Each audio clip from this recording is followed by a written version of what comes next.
Netcasts you love. From people you trust.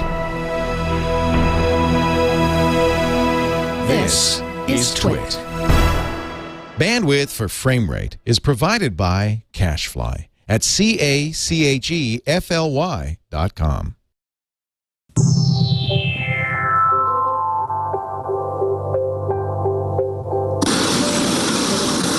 Do you need shots of ordinary people doing things for your next commercial? We got that B-roll. We got that B-roll. Two men pointing at an office file? We got that B-roll. Bored man flipping through channels? We got that B-roll. Angry man in traffic? Yeah, we got that B-roll. What do you want him to wear? Casual? Upscale casual? Business? We got that B-roll. Why does he look so upset? Maybe he's late for work. Nope, he's at work. He's a B-roll actor. Happy couple walking on the beach? We got that B-roll. Want that happy couple to kiss? No problem. Want him to get a little fresh with the lady? Done. Hey, you two, cut it out and stare at the ocean so I can get B-roll of that. That's better. What a nice view of the ocean. That's B-roll of the ocean. Think that's all the B-roll we got? Not even close. Overwhelmed man trying to pay bills? Yeah, we got it. Frustrated man looking for a job in the paper? You know we got it. And lunch meeting success. Hey, look, that's me. I like my B-roll so much I'm in it. Kirk Gibson hitting a game-winning home run in the '88 World Series. No! That's too specific. That is not B-roll. Dr. Thomas. Brainwave.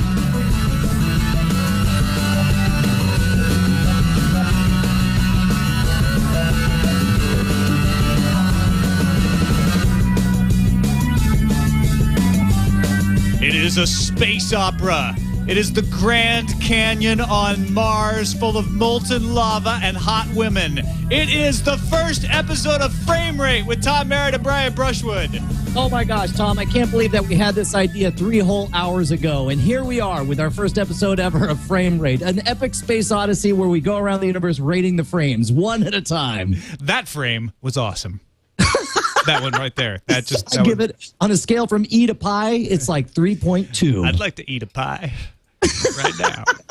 Hey, so no, this is it. After I have it documented. After 0.8 point versions, 8-point versions, and 4 release candidates, we are in our first episode of Framerate. Did we have 8 alpha/beta episodes? alphas. It doesn't feel like, wow, we practiced this a lot. Yeah. We're like teenagers in our mom's basement. Like, it's going to be awesome. We're going to be on the Twit Network, and we're going to be like reviewing movies and TV shows and giving our commentary on viral videos. And we even made up the same hokey names that like 8-year-olds would make up for all their segments for the show. The best part is after 12 pre-episodes, we didn't come up with any better names. Oh, no, and we gradually came to realize just how terrible all of our segment titles were. We just can't switch them now. It's part of the problem is we had such a great audience watching the beta shows, making stuff for us to fit all of these horrible segment names, and then you feel bad about changing the name. The entire show is totally crowdsourced. Like, we would just say, it'd be awesome, and then we would just like paint a bizarre fantasy.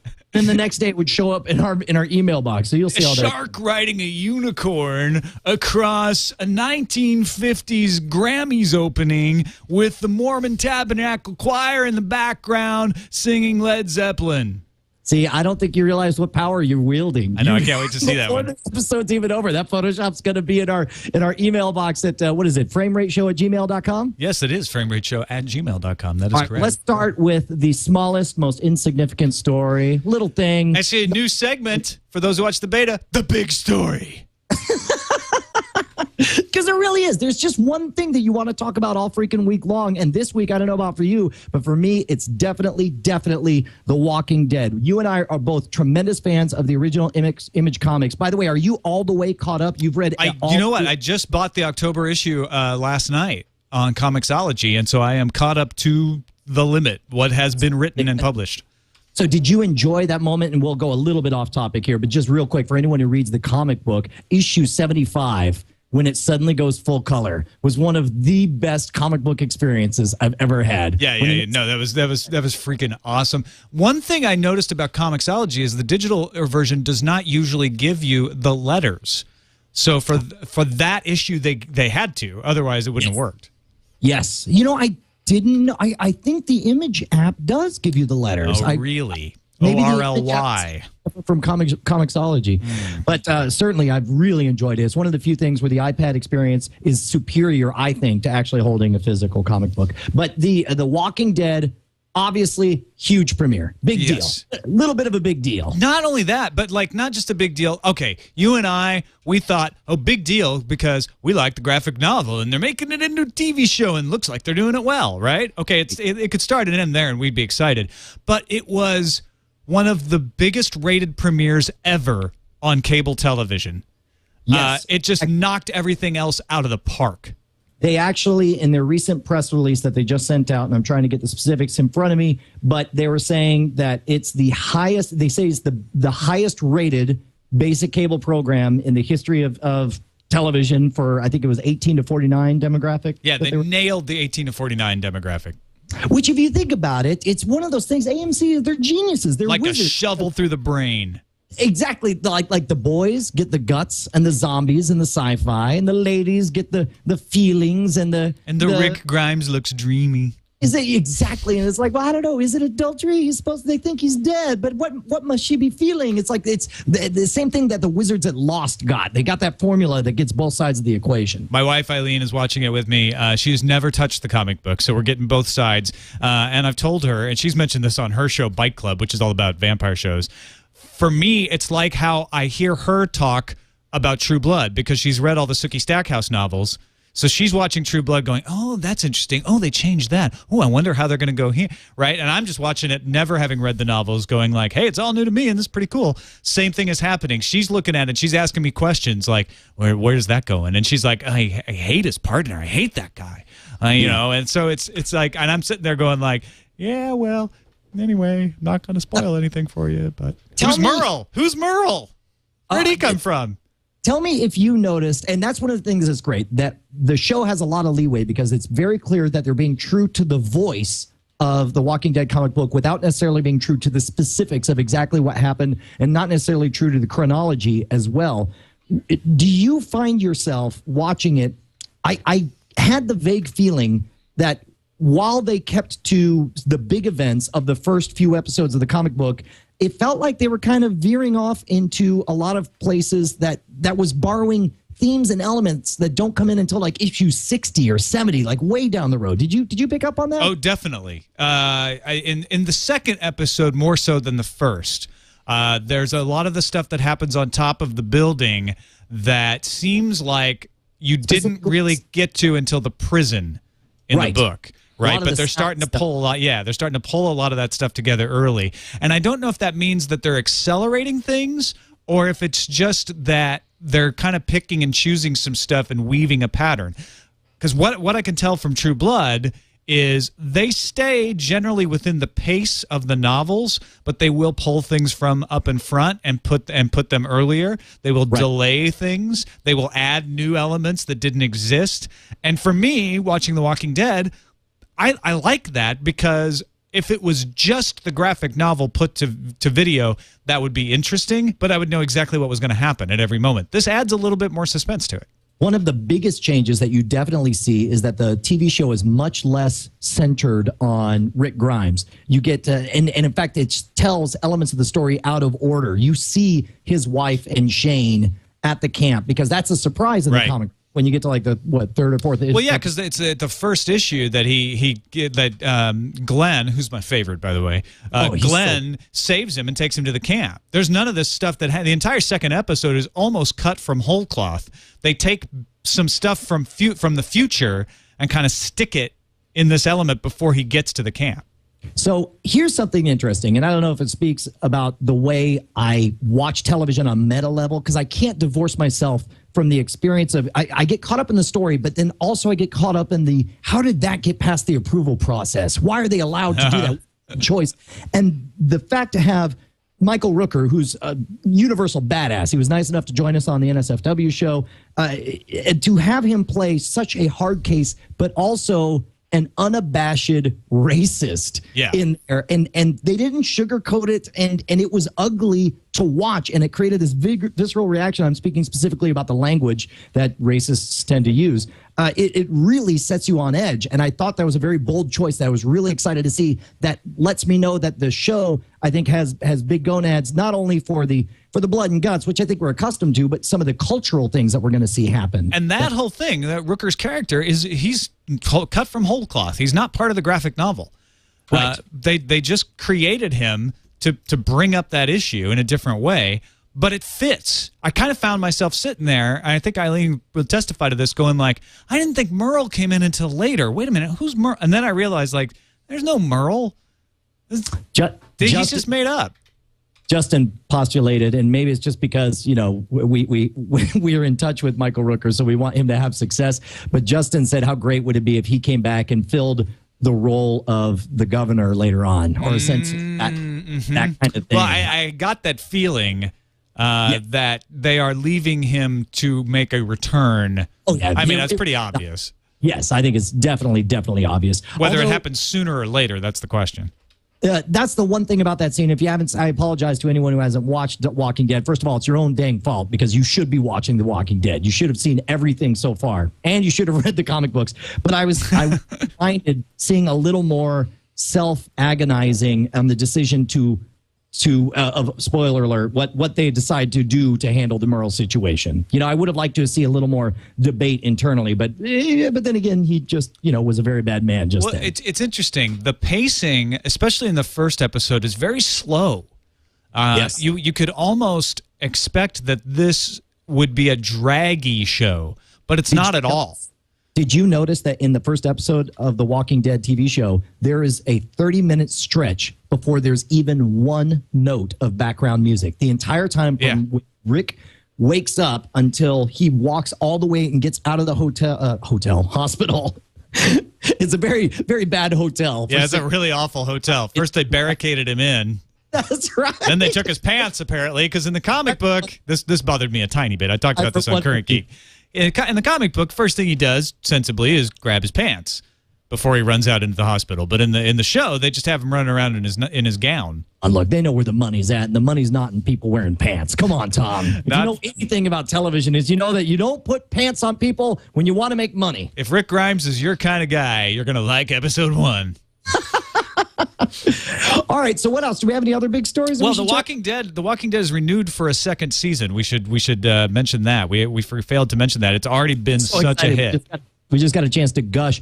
Now, I don't know enough about the TV biz to know whether or not this is significant or not. Is it common for a show to get renewed after its second episode? It's not. It doesn't happen a lot. Glee got renewed for 2 seasons at once, which was pretty unusual, like halfway through the first season, because it had so much interest. I think Lost got renewed fairly quickly in its first season, but a lot of the times they wait until the last minute to give these things. So after 2 airings to go, yeah, that's all we needed to know. Everybody loves this. Yeah, go ahead. You got a whole second season. That's a lot of money to throw down, especially for a channel like AMC. I would imagine part of it has to be they do have to know whether or not they got a Halloween bump and that it's a zombie-themed television show launching on Halloween night, because I'm sure that factors into it. And then the second time when everyone comes back and you have those incredible numbers, because I would imagine when you have a bummer of a show, it drops off pretty quick, I got to imagine. Yeah, more adults 18 to 49 than any other show in the history of cable television will get you a renewal. That deserves you a renewal. You know, the moment I read that, because Robert Kirkman has appeared on some friends of our shows, iFanboy over at Revision 3, and so I called Ron and I was just like, hey, can we get Robert Kirkman on the show? And he was like, well, he's a little busy these days. And then I read highest rated cable show of all time. I was like, probably not going to be able to get Robert anytime soon. Yeah. Now, on the opposite side of the scale, Caprica got canceled 3 or 4 episodes into its second season.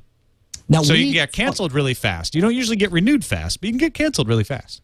Yes.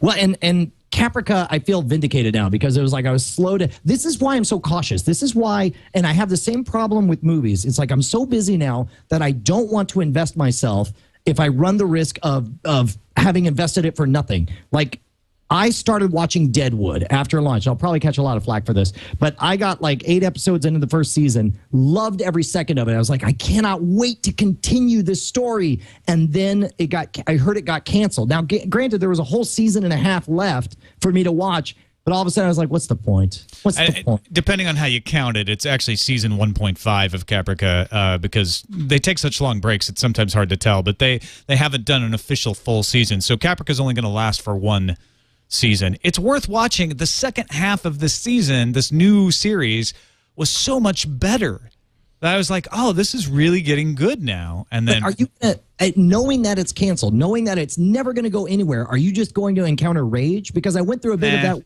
Firefly, because Firefly was this artifact of like, a lost civilization. Like, look, they had gold and they did not know it. Yeah. And you experience it. And the first few episodes, you're getting into it. The middle episodes, you're like, this is amazing. And then the whole last 4 episodes of Firefly, I was just filled with rage that they had canceled it. And then the rage got compounded when they even... This is no Firefly for me. This is just a mild disappointment. Like, I felt like they were finally getting something under them. It was getting interesting. Wanted to see where it went. Whatever. They've got more Battlestar stuff in the tank that they're going to try. So they are going to do other Battlestar related. Yeah, there's another spin-off series that they're planning on. So they'll try again. They haven't beat that horse dead yet. Well, and I think there's still a lot of legs more to break on that horse. If we could just take this, we're going to take the metaphor all the way. It's a bizarre centipede horse that has 100 legs. Barely breathing centipede horse won't be Elmer's glue on your broken porcelain horse anytime soon. End of line. End of line. for good measure, by your command. All right, time for another big story. Dun, dun, dun. See, this is how you can tell we don't have any videos made for the big story, because we just have to make sound effects.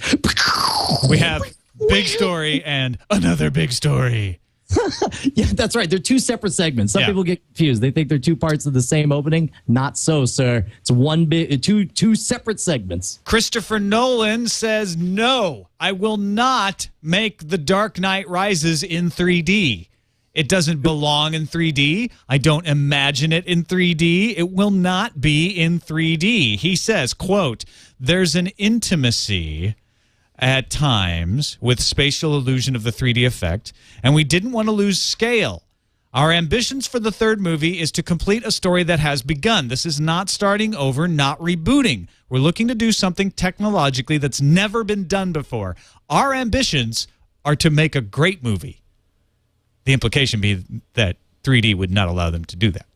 Well, okay. So first of all, major kudos to Christopher Nolan for even considering the question, would you like to turn on this money printing machine? And him saying no. Like, that alone. How idiotic is he? No, I agree. I agree. He's saying, look, I'm going to make a lot of money. It's not about that. I know I'd make more money if I put this out in 3D, but I wouldn't be able to live with it. It would not be what I imagine. I want to make it right.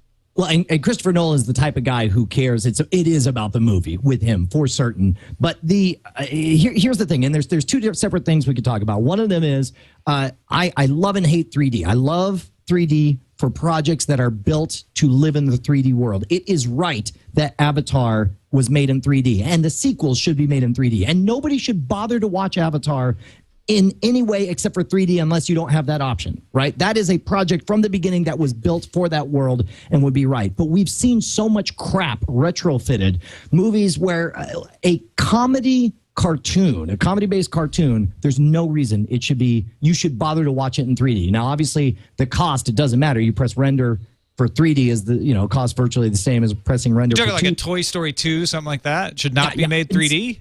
I wouldn't see Toy Story 3D. It would not be worth it to spend extra money. However, something like How to Train Your Dragon, where you have these awesome epic vistas and these swooping roller coaster rides, that was worth buying in 3D. But to even have that question, I think, is an important thing to have that dialogue to begin with. And don't even get me started about 3D televisions. 3D televisions are going nowhere. This is going to be the biggest speed bump. Have you experienced a home 3D television yet? I've not experienced a 3D television in someone's actual home yet. No. Right. But I've seen them in stores. I've seen them in conferences. And I get used to it because within 2 years, every television you buy is going to be 3D capable. Yeah, and we will not use the 3D for any of them because the technology. You will. You'll use it on your Blu-ray player because it will be 3D capable, and then all your discs that you may or may not buy will come with 3D on them eventually, and then you'll be able to download 3D. And you know what? Here's the amazing part. I will have the movie. I'll have the capable television. I'll own the glasses because they'll come free with the bundle, and I will not be willing to go all the way over to the drawer to pull out those glasses. And I don't know, is the battery charged? And is it, it's You're just going to watch it like this? What? Oh, you're blinking? One eye closed? That's right. I'm going to sleep with one eye open to watch my movies. But here's the thing, that barrier to entry, the technology for 3D televisions now is the same technology that I saw demoed at E3 in 1997. And if there's anything that should take advantage of 3D, it's fully immersive first-person shooters. And nobody can be bothered to buy these glasses or play their games in 3D when it's out of the box. What makes you think they're going to do it for a passive entertainment like a movie? I mean, 3D doesn't take off in a big way until you don't have to put the glasses on. Exactly. Period. Exactly. And there's no reason that it can't. There's no reason we can't replace the pixel with the voxel. The voxel that is, little beads of glass that change based on the parallax of your eyes to where no matter where you're standing, you're able to see. And obviously, we're a long ways off from that being possible. But when we do, then we'll see home 3D. Until then, you're just wasting your time. I mean, don't get me wrong. If you got $3,000, you just want to set on fire and impress your friends and be like, well, we missed Avatar in the theater and we'd like to, for some reason you talk with this bizarre Victorian accent. Right. Well, that'll be the fashion in the future. That's right. We missed Avatar in the theaters and we wanted this experience at home. Yes, Lovey. Even James Cameron partially agrees with you. He says that studios should not try to add 3D to films in post-production. Absolutely. It's a little bit easy for him to say because he's the one who invented the process to allow you to shoot in 3D and see the avatars at real time and all of that stuff. But he's basically saying it never works. It's not a good idea. It's going to hurt the movie business in the end. So just either shoot in 3D like he does or don't make it 3D at all. And this is going to sound so crazy coming from me, who tends to be a PC fanboy and not a fan of the Apple walled garden, but he should pull a Steve Jobs and refuse to allow any of those movies that are post-produced in 3D, where they retrofit 3D into them. He should not allow them to use the real 3D technology. He should have written that in to the DNA of using that technology. Yep. I agree with that. Damages the value of his technology. Although he is planning on making 2 more avatars. And I don't mean like 2 more avatars, like 2 more Avatar movies. I'm so down with that. I loved Avatar. And yes, it's a story we heard before, but you know what? I don't start throwing rocks at the stage when Lady Gaga decides to perform Amazing Grace, which, by the way, this is a scenario I love to imagine. Number 1, that Brian's at a Lady Gaga concert. Number 2, that she just Amazing Grace, Amazing Grace. And I'm like, boo, I've heard this song before. Boo. And I have rocks. I brought rocks just in case she decided to sing Amazing Grace. All right. Do we do yet another big story, or should we just make that our first tube top? Yeah, why don't we do our first tube tops? You ready to talk tube tops? Time for tube tops. Time for tube tops. See, that's one of those. That's one of those where it was our fantasy. That, yeah. You know what would be awesome is to have that old CBS special logo with tube tops on there. So what are you watching on the tubes there, Mr. Maritz? Well, sir, last night I watched the premiere of Conan. I totally, after talking to you this afternoon, that I was a bad person if I did not. I had it DVR'd, but I hadn't watched it. So I immediately, while my children are screaming and running around and playing, I'm like, shh, Daddy finds this funny. And then the masturbating bear shows up. I'm like, sweetheart, don't watch this. Don't look at the bear. Oh, my God. I was so impressed at how it lost virtually none of its production value. It didn't pull an Airwolf. When Airwolf went to cable and it became an abomination, this thing held it, man. It looks so slick. The only thing that was missing was Max Weinberg, but the rest of the band was there. I loved it, man. It was phenomenal. I think what I posted on Twitter yesterday was TBS should send a fruit basket to NBC because they just gave them a huge gift. Yes. That is like, hey, you know what? We know you have George Lopez, and he's funny, and he's got a decent production crew. But here, why don't we take someone who's been trained in network late-night television for over a decade and give him and his entire staff to you instead of letting them do the Tonight Show? And you can just have that on TBS, okay? Sound good? Awesome. And I tell you what, on top of that, we will go ahead and sully the Tonight Show's name and leave a lingering frustration among the entire American populace who will slyly wonder exactly what Jay Leno did to cause all this to happen.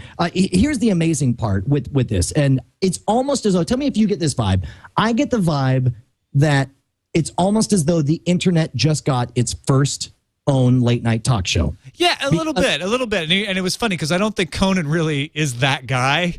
Right? Because he made those jokes of like, yeah, man, making fun of the internet. He's like, biting the hand that feeds you here, Yes, that's what made me realize it. It's like he very clearly understands that he's a child because he introduced one of the first things he said when he walked out was like, hey, I'm Conan O'Brien, or as you guys know me, that guy on Twitter. Yeah, it's like I think you're going to see more and more internet specific jokes, and if TBS has a brain in their skull, they're going to push whatever resources they have to make sure that the internet can watch it in a time-shifted way to their computers. I wouldn't be surprised if eventually Conan's show had a primordial. It was primarily watched on a primal watching. Watching people growling while they eat their Cheerios, watching Conan. Well, I hope it works out for Conan because the idea of someone leaving a big network, a heritage broadcaster, growing a beard, and going to a smaller operation, I hope really works out. Bad news. It's something that should always work out. It never does. You know what it makes me want to do? It makes me want to make a mask that looks like old Tom Merritt without the beard. That was weird. The Conan masks that are ex talk show host. Yes. I just can't get over how good that looked. That looked like a network level production. And it's not just Conan. It's the fact that he got his entire staff involved. Yes. They got talent.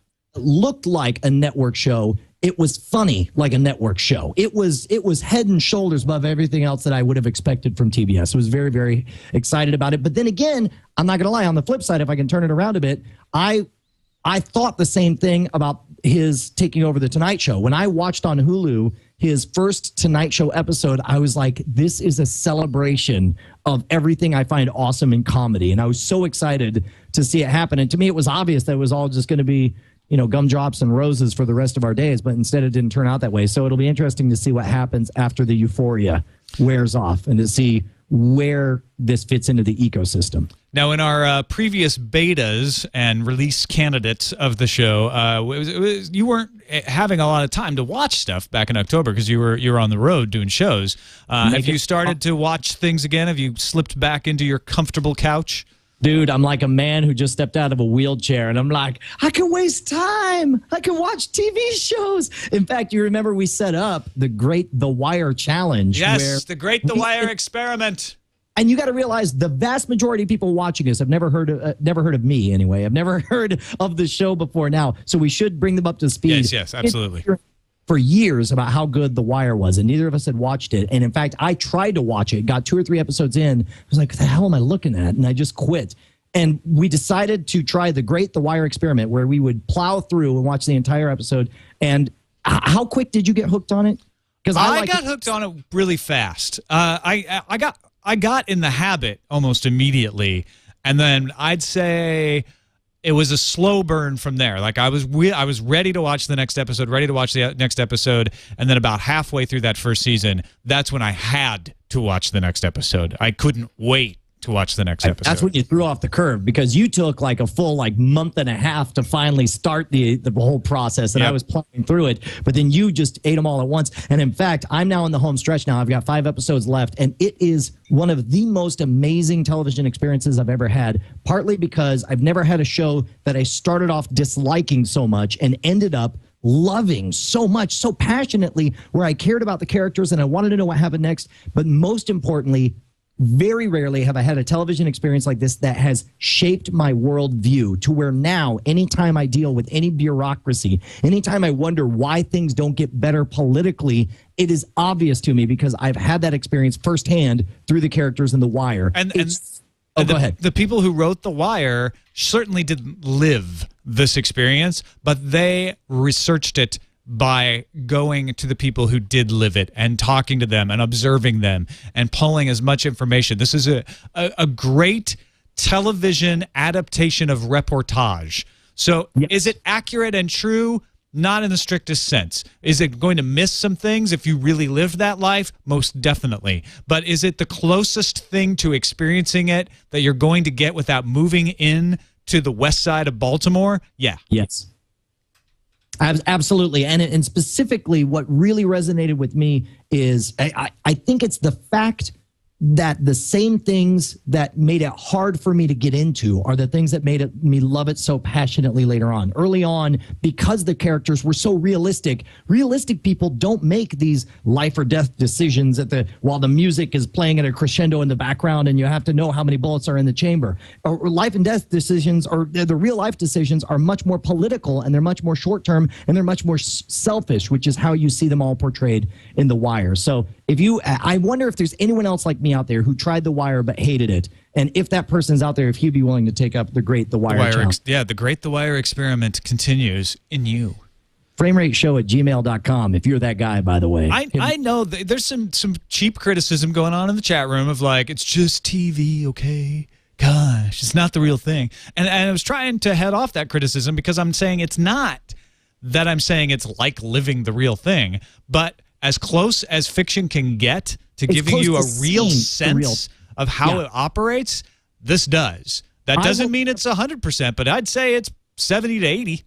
I will never stand on a street corner and watch a drug deal go down. I will never see a drug hit occur from one to another. I will never be sitting in on a mayoral budgetary meeting and see the real reasons why they decide to fund one project and cut another. But this gave me the feeling where very realistically, I believe it in a way that I've never experienced on television before. In a way that fits. There's not seams that you look at and go, I bet things don't really, people don't act like that. This is what people would, no, when you watch this, you're like, yeah, people do act like that. Yeah, I could see that happening. And so it all kind of clicks together.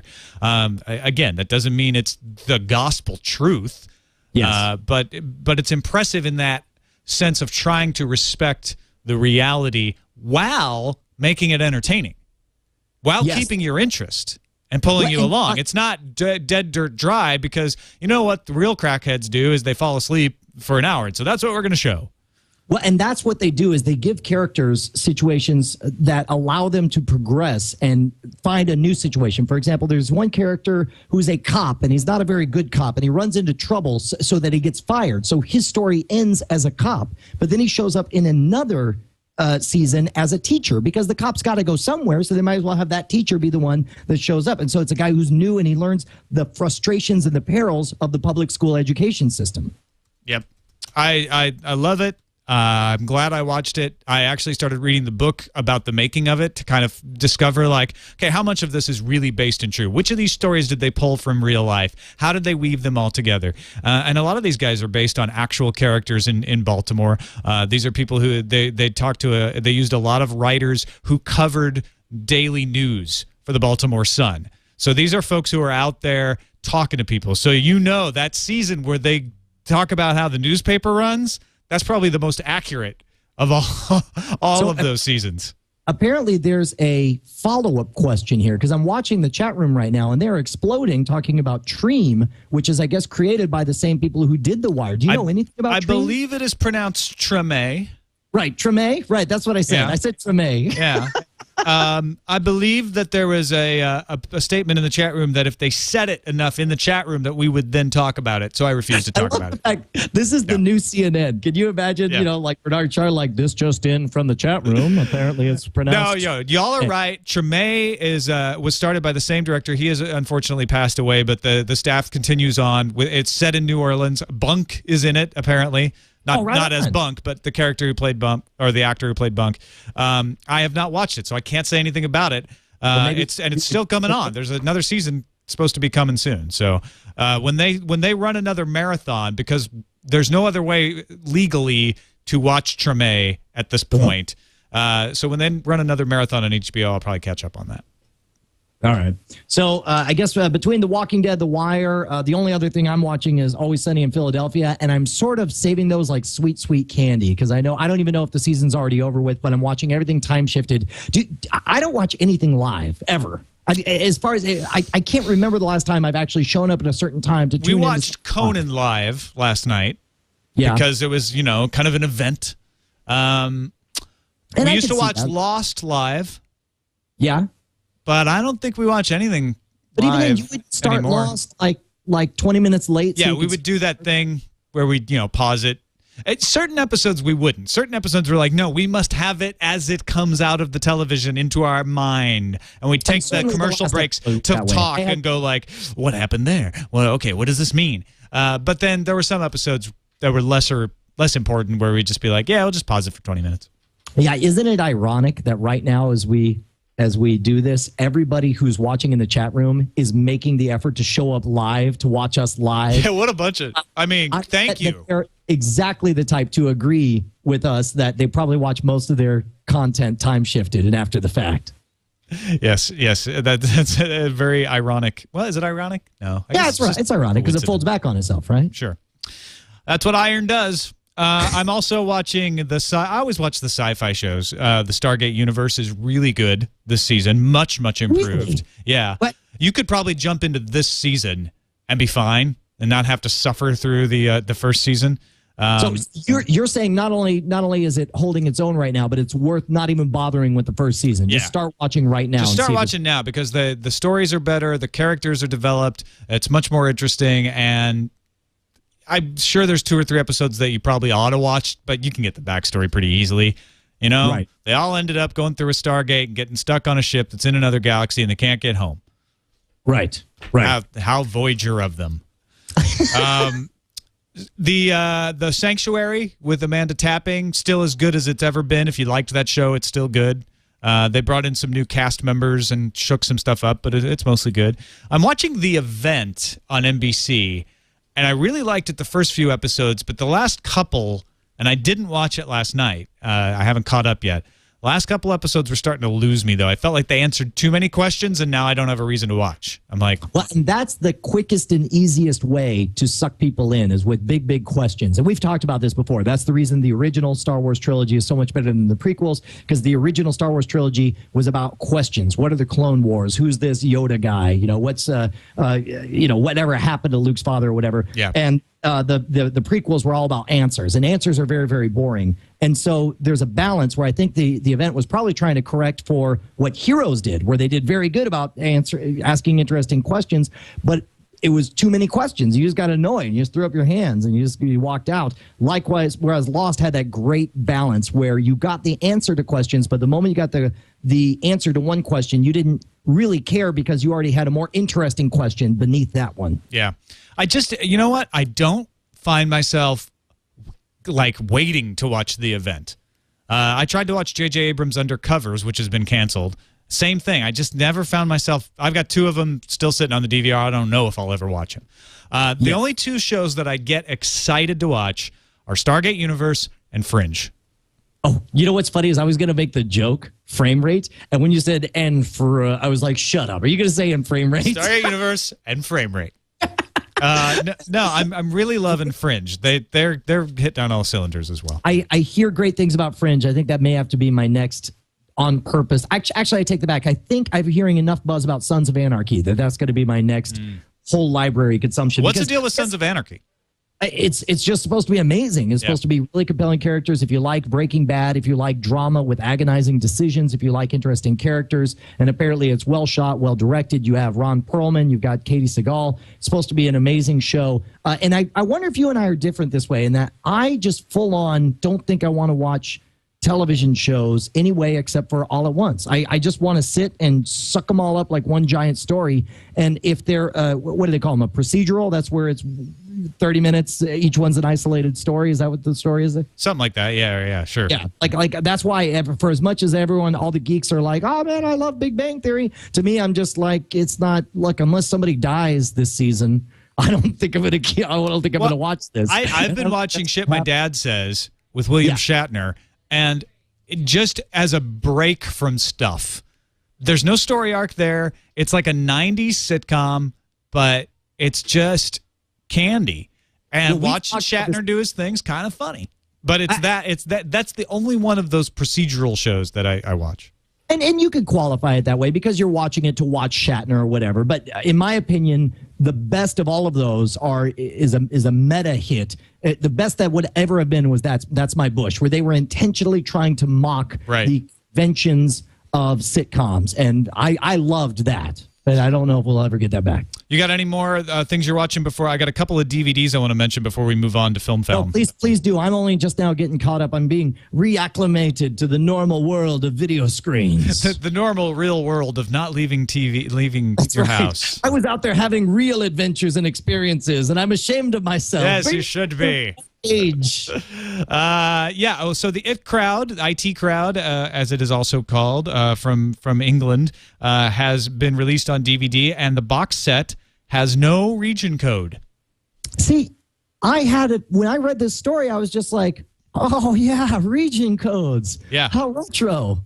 So if you're in England and you buy the IT crowd box set, you not only get the trading cards that have Maurice the Destroyer, among others, and a little 20-sided die. But you also you can play them at home. They're not region locked to Britain. You don't have to buy a region-free DVD player.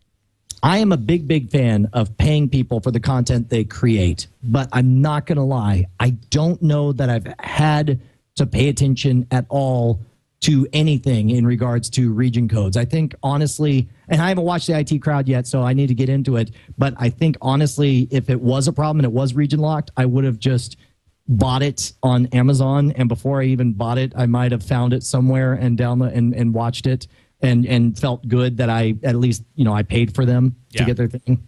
I mean, it's very bizarre to me that that's even in a story these days. Yeah, I know. Also, Sherlock out in the U.S. on DVD. I have watched only one of them, so I can't wait to watch the other two. It came this morning, and it is the rebooting of the Sherlock Holmes story, where everything happens pretty much the same way. He partners up with Watson. He lives at 221B Baker Street, but it happens in modern-day London. And it's not hokey at all, right? It's not. Realistic. Yeah, it's very realistic. In fact, Watson had just come back from the war in the original Sherlock Holmes. Exactly the same thing in this one, except the war he came back from was Afghanistan. That's awesome. Yeah, that's awesome. Do they do like they did with the recent movie and make him kind of slightly Asperger's? Yes, but it's much different than the Robert Downey one, and that is just sort of I think true to the character. And in the books, what they've done in both the movie and in this miniseries is get rid of the Sherlock Holmes from the 50s that kind of tidied him up and went back to the Sherlock Holmes of Arthur Conan Doyle, who's like, this guy is kind of a nightmare. Like, his personal hygiene is questionable, and he probably shoots coke and heroin, and he's freaking genius and brilliant, but also knows it, and so he's insufferable. So with the movie, they were saying specifically that although the style of the movie would have been in keeping with the writings of the book, they didn't feel like anyone was ready for a cocaine shooting hero. Do they do that? Although now, like I said, I've only seen the first episode of Sherlock. There's no direct evidence, but they definitely hint at it. Yes. Okay. Well, and we already have. I don't know where the story arc has gone with House, but we already have heroes who are addicted to drugs on other shows. Maybe it's a bit much to do all of that and lump it in. Hey, man, it's not nice to talk about your co-host Justin Robert Young that way. I mean, he's going through a hard time.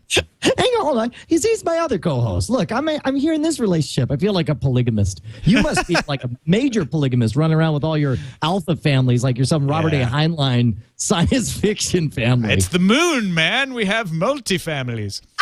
I got all my ladies, my wives, my shows. Yeah, baby. All right, let's move on to the film found then.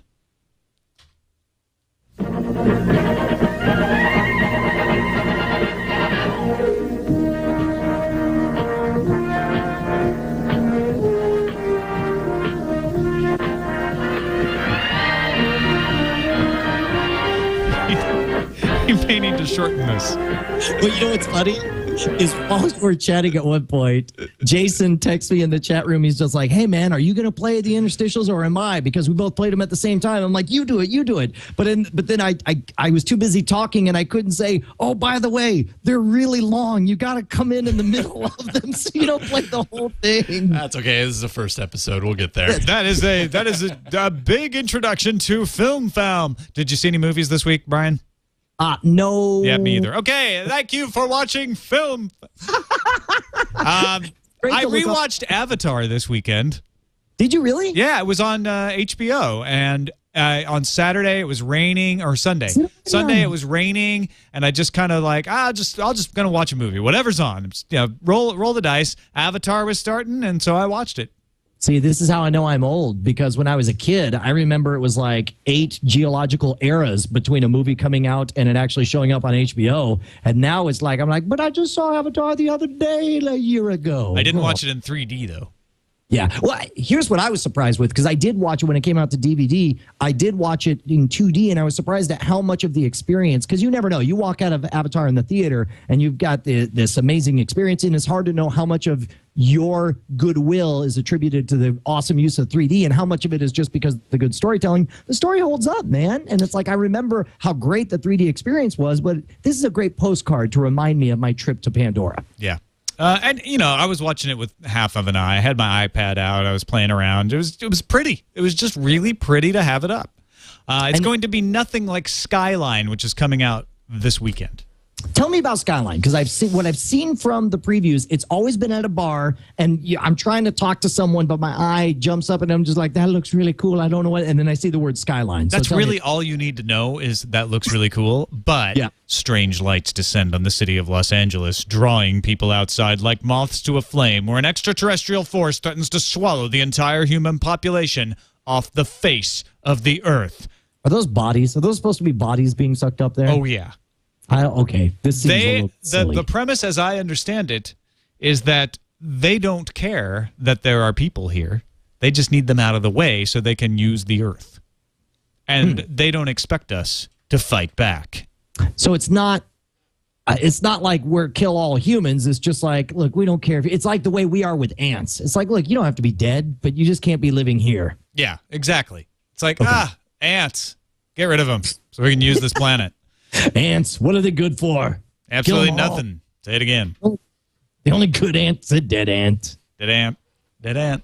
I do. Oh, my God. I actually said that. I was just like, that makes me think of that horrible joke from when I was in 3rd grade. And you were right there with it. Thank you. I am a 3rd grader. Also, Harry Potter and the Deathly Hallows Part 1 will be coming out soon. And apparently they're blaming it in India for the demise of wild owls in the country as children try to take them as pets and train them to deliver letters. See, they need to make it legal to sell these things instantly. And then when rich Westerners all want to buy owls for their kids, we'll totally save the species. No more owls. Profit motive, bro. Yeah. That's how it goes. So if we mash these two stories up and we realize that Skyline's coming out and the premise is that they don't want any humans on Earth. Harry Potter's coming out, and one element of that is you use owls to send messages. Does this mean that children in India are going to start eliminating all humans? No. What it means is that aliens are going to come and capture all humans and use us to send letters to each other. Sky Potter. Harry Line. That's a totally different movie. Nope, I'm down with Harry Line. You already said it. It's done. Are you excited at all about the Harry Potter movies? I am. Yeah, I love the Harry Potter movies. I loved the books. I read the books. And, I like to be taken to a world of wizardry for an hour and a half, 2 hours. So I'm looking forward to it. That surprises me because my theory of why I never got taken up on the books was that, I take it back. I really enjoyed the books up until the 4th book, and they promised that everything would change. And then the 5th book started, and everything was exactly the same. But in general, I'm not impressed with the Harry Potter world in general, just because once you've experienced hardcore fantasy, once you've read Song of Ice and Fire and then the Game of Thrones, and you've experienced this hardcore stuff, it just seems like intro to magic 101. It is, but the way I approach it is, once you've eaten dark chocolate molten cake, you can never have a butterscotch candy ever again. To me, they're totally different things, right? One is like, I know this is a very, very good restaurant that I'm going to eat my Song of Ice and Fire at, and the other is, it's a hot dog cart, and I'm just, picking up something. Right. Well, here's the thing is you can get away with that. You can suck me in and say, look, we get it. You already know your centaurs and your hippogriffs and all that stuff. But compel me with stories or characters that really suck me in. And it didn't really happen with Harry Potter. It just seemed very 2D. Everything about it seemed very flat. And in the chat room, they're all howling it's a kid's movie, but I don't accept that defense at all. The original Star Wars trilogy was a hit with adults and kids because it spoke to each of them on their own level. The new prequels were Did you try reading the books too, or did you just watch the movies? Oh no, I did the books You did the books too. Okay. And then I was excited about the movies. And the movies, maybe I'll watch it just so I can find out how everything ended up. But in general, it just didn't stick with me the way I had hoped it would. I really gave it the college try. Do you want to watch this new Tron Legacy trailer, or are you worried about spoilers? Because we're close enough to it now. I'm not worried about spoilers. Tomorrow, you and I hit the arcade. First game's on me. Can we play doubles? On the same team? We're always on the same team. Good evening. Our lead story, Kevin Flynn was reported missing. The visionary ICOM and ENCOM CEO skyrocketed to the top of the tech industry. He was last seen at home with his son Sam, leaving behind an empire and a now orphaned little boy.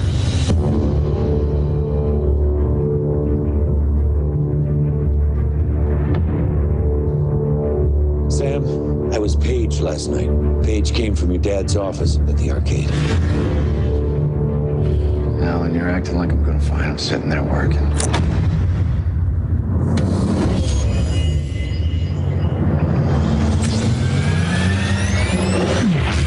Where am I?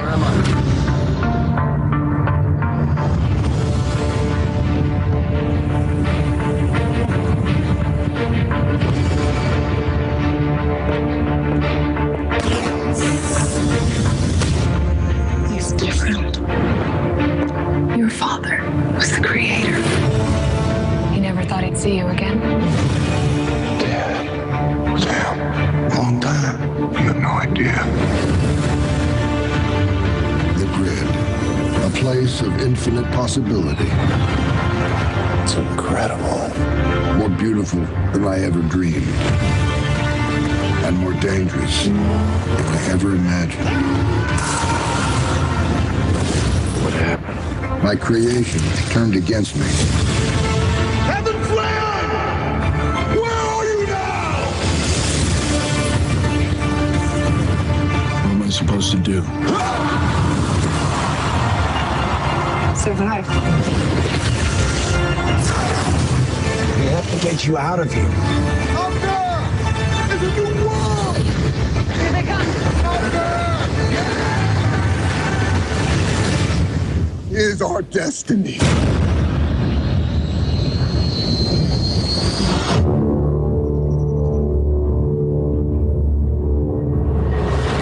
Oh, I can't believe I didn't even think to bring this into our 3D discussion. Tron may have the best use of 3D because everything that happens in the real world is all in 2D, and then you enter the game grid and it goes to 3D for the rest of that part of the movie. Which is smart, too, because it's much easier to make that world 3D. Yes, exactly. Well, because all you got to do is click render again, and you know that Daft Punk did the music for Tron. Yes, awesome. And you heard? I tweeted out that Derezed track. I don't know if you heard it. It's a single. Yeah. From the album. So awesome. So all awesome. I gotta say is, ever since I was a kid, all I wanted to do was live the light bike scene. Yes. And this is about as close as you'll probably get anytime soon. Although, who knows? Maybe in the near future, there'll be some awesome VR thing where you can actually do it. But I will be there. I don't go out to many movies these days because I have a kid, a young baby, but I will be at this one in 3D. I tell you, I played the Tron video game at E3, and it's pretty good. They involve a lot of parkour stuff. It's a lot like Prince of Persia, Sands of Time. There are 2 games, so it's like either you're running around, running on walls, flipping and jumping, doing that stuff, or you're riding your light bike. In either case, it's a good game. I enjoyed it. That movie just looks fantastic. Yes, it does. And I felt like that gave me a lot of good candy to feed my want of what's coming without spoiling it. I still have tons of questions about what happens, and I still want to see it. It is good. Those are all things I suspected. I suspected that it was Clue, and that Clue was the bad guy, and that he was prisoner in the world. Those were all things that I pieced together from it. And so I guess at some point, you got to give something up if you want to get people to come out to the movie. So it could have been worse. IO9 has an interesting article, by the way. This is totally changing topic here, but 2011 is going to be an immense summer for blockbusters. They count 14 tentpole films. Define that as you will, and a total of 21 genre films. We're talking films. Cowboys and Aliens, Thor, Captain America, Harry Potter Deathly Hallows 2, Rise of the Apes, Cars 2, The Darkest Hour, Conan, Fright Night, Final Destination 5, spelled with a 5 instead of final, Piranha 3DD, 3 double D. Really? Oh, yeah. X-Men First Class, Super 8, Green Lantern, Kung Fu Panda. I mean, it doesn't end. Wait, is there a Kung Fu Panda sequel? Yeah. There's even a Pirates of the Caribbean coming out next summer. All right. Well, I'm going to declare it right now. We need to combine our betting pool for NSF. Last year, we did an NSFW show, film draft, where we auctioned off all the big summer blockbusters. Yes, I remember that. And then we watched who brought in the biggest grosses, and you spent your virtual dollars. It was the most fun I've ever had playing a fantasy football style game. Coincidentally, thank you, Inception, made me the winner. But this will be a big year to play that, and I'm down for that. It's the biggest summer blockbuster season since 2008, says IO9. See, I believe it. And the reason those are all tentpole movies is because those are all movies that give geeks tentpoles. That's what I said. Define it as you will. But I defined Works it for either you. way. So, see, I forced you into that dark corner that you swore you wouldn't walk down. All right. And for that, I need some Cipro. Smooth, dude.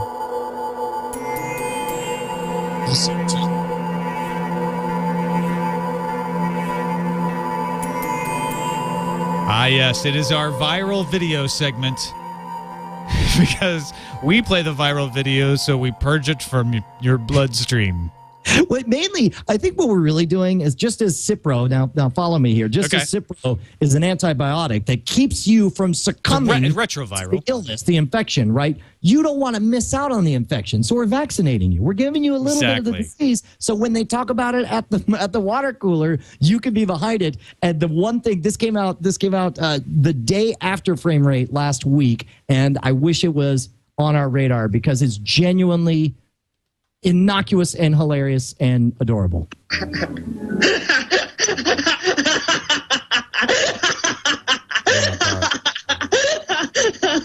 This is called Girl Goes Crazy with Her Cam's Special Effects. I know this effect. It's still frightening me.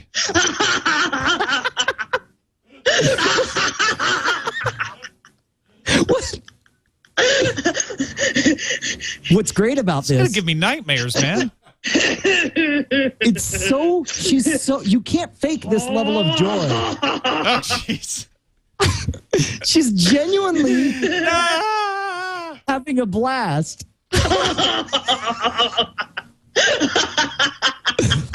So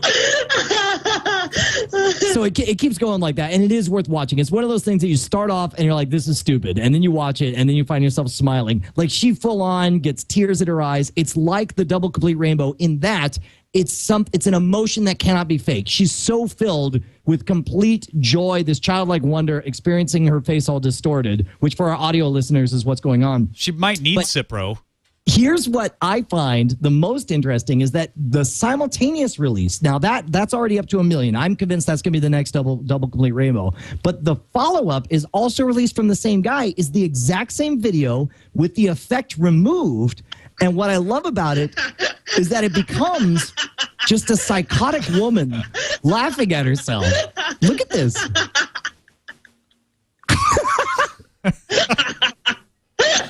She's just doing weird stuff.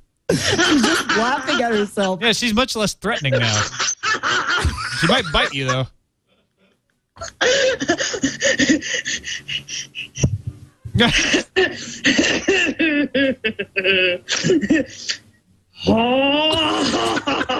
All right, so that's what I got. That's why I recommend, if you want to find that, it's Crazy Girl. The exact title is Girl Goes Crazy with Her Cam's Special Effects. It's up on YouTube and all the other sites. I'm convinced, my prediction, the next double complete rainbow. I give it 21 frames.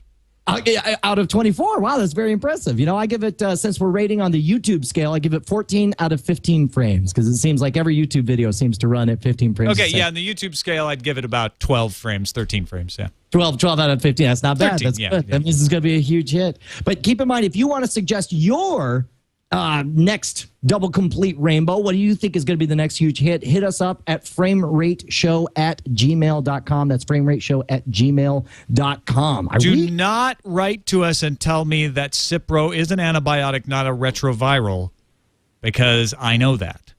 I was saying that our use of Cipro is retroviral and therefore inaccurate. Well, and we should point out that bacterial infections do grow in a viral nature as well. Oh, brother. Wow, how now nerdy. we're bringing down the... We threw everything off the scale. Mark Peltier's after us now. All right. We do have an email that we could read. Oh, right on. This is from Geekosphere 101. First-time caller, long-time listener. It says, happy birthday. Congratulations on becoming an official show. It's our 0th birthday. Yeah. I think you should have a discussion on the first official episode about NBC's Thursday night comedy lineup. You have yet to discuss Community, one of the most popular new shows out there.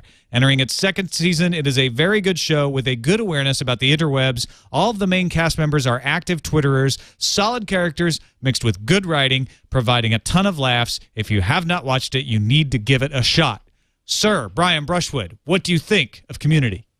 You know what I've seen so far, I enjoyed, but and keep in mind, I just said that I never watch TV live. The only time I do is when it's by accident. So I only saw it by accident and I didn't know what to expect or how good it would be. I was really surprised and I was shocked. Now, I've only seen a couple of episodes, but I was shocked to see a comedy show in the year I think it was 2009 when I first saw it, but 2010, where Chevy Chase is not the funniest character on it. Not by a long shot. Not even like the prime character. Yes. Although every time I see Chevy Chase, I'm convinced that his role was written for Jeffrey Tambor, and he wasn't available, so they just threw. Chevy will do it. He'll do anything. Hasn't done anything since the Doritos commercials. Oh man, you give it to the Doritos commercial reference. You're killing me. All right. But yeah, no, I like what I've seen of Community. I probably should watch more of it, but as we've discussed before, it's very difficult for me to want to eat candy. I like big, meaty, long stories in my television viewing these days. I feel that way about Community, and I actually feel I'm going to take a lot of heat from this at home. I kind of feel that way about Glee. Not that it's candy, but that it's one of those shows where I watch and I enjoy, and then I don't feel like I have to watch the next one. And I feel that way about Community to a much lesser extent, which is I watch, I enjoy. Got no need to see that. I watched the Halloween special. It was hilarious. They did a zombie movie episode of Community. I loved it. I will not necessarily watch or not watch the next one. It just it may or may not happen. It's like the rain. I'll tell you, it's like whether or not I'm watching it, I'm glad shows like that are out there. I'm glad to see the legacy of Arrested Development. I'm convinced all of these shows that are funny without a laugh track on network television, something that everyone said was not possible back in the day. I love seeing that with, was it Modern Family is another grandchild of Arrested Development. Same with Community. And I guess The Office as well. So I'm happy it's out there. I really ought to watch it, but I haven't. All right. The rest of the Thursday lineup, Geekosphere wanted to know about The Office, 30 Rock, and Outsourced. I think you can agree The Office and 30 Rock are both genius, right? Yes, but sadly, I actually fell off of The Office. I used to be a religious viewer of The Office, by which I mean I would don a robe and pray to a comedy god before each episode. And I don't know when it was I fell off, but I just fell all the way off on The Office. And 30 Rock, I'm actually holding back because that's a comedy show that I think I could enjoy watching from beginning to end. We watched the first 3 seasons one after the other, and it was awesome. See, that's what I want to experience, and that's what I'm holding off on. But right now, I got to finish up The Office Wire. It never got bad, but I know what you mean. It had a lull there, and it's come back this season. I think because it's Steve Carell's last season, they're pulling out all the stops. And outsourced, kind of like Community for me, but I know a lot of people think it's really controversial and don't like. I think it's hilarious. What is the conceit behind? The conceit is a manager's department gets outsourced to India, so he is sent to India to train the people and run the department. And so it's your classic culture clash. And what people seem to get upset about is the jokes that are made at the expense of the Indians. But all of the Indians that I know think those jokes are hilarious. So they must be being written by someone who knows the culture. And there's a ton of like America bashing in it, which you think it would get heat for that, but it doesn't. It gets heat for being racist. I mean, it's I just had a culture clash of my own as I realized that I'm a full-on grown-up who doesn't know the current must-see TV Thursday comedy lineup on NBC, which either speaks to how old and out of touch I am, or it speaks to how decentralized programming is nowadays. It's not. It was funny when I started because I didn't watch The Office. I didn't watch 30 Rock for a long time, and then I caught up on The Office, caught up on 30 Rock. And then all of a sudden, when I started watching them when they were live, like not live, but I would watch them on Thursdays, I was like, look at that. I'm watching must-see TV on Thursday. It's been decades since I did that. It's 1997 again, I tell you. Yeah, I think I'll watch the Shatner Show again. All right, man. Well, if you would like to be like Geekosphere and tell us what you're watching and give us a little opinion, of course, framerateshow@gmail.com. That's it. We successfully completed episode 1. Yeah, well, I'll tell you what. How can people follow you, Tom? You're doing the Ace Detect thing on the Twitters, right? Twitter.com/AceDetect or TomMerritt.com. What about yourself? You know what? I'm at Schwood, at SHWOOD. See, mine's quicker to spell, so I could just spell it rather than taunting everyone and mocking the fact that it's hard to spell. I just spell it, at Schwood. And I tell you what, go let us know. Let us know. Drop us on the Twitters. We definitely read a lot of that stuff. Let us know what you thought of our very first inaugural birthday episode of Frame Rate. We'll see you next week.